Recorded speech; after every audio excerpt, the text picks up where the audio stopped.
We're gathered here today to mourn the death of the emissions trading scheme. Tony Abbott is now the opposition leader, and the ETS, whatever the hell that is dead. After years of argument and hours of debate, the Senate today rejected the government's emissions trading scheme for a second time. Finally, this thing is done and dusted. The debates, the confusion, everything. Sod climate change. At least now we can stop talking about this freaking ETS. We will come to the Parliament in February. We will seek passage of the bill. All options are on the table as to what will happen next. No, why? Nothing is going to change. The same people with the same opinions will come back in February, if anything with a bit of a tan, and vote it down again.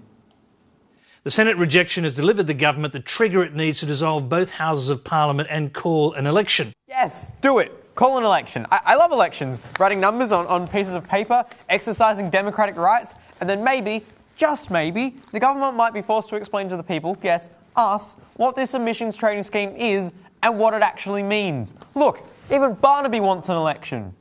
Bring it on. Bring it on. We will have the fight. We will have the fight because we will say to the Australian public, it is quite simple. If you don't understand this tax, do not vote for it.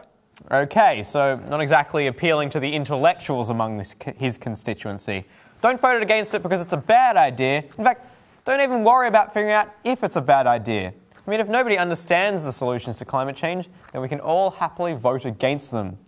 But seemingly unified Liberal Party with the structural integrity of a game of Jenga. If we don't go with an ETS, then what's the climate change solution? I am not a theological opponent of nuclear power. Nuclear power, you say? Well, last time I checked, nuclear power wasn't a religion, so you'd be hard-pressed to find any theological opposition. The next thing you know, they'll be calling Tony Abbott the nuclear crusader. Or even... Tony Abbott, alias Captain Catholic or the Mad Monk, is the new hope of the coalition side. I knew it! Tony Abbott is some sort of religious superhero. Bam! Biff! Pow! It all makes sense. The underwear on the outside? Okay, admittedly his costume is just a pair of Speedos. Unfortunately for Tony, being the opposition leader does require you to wear clothes most of the time.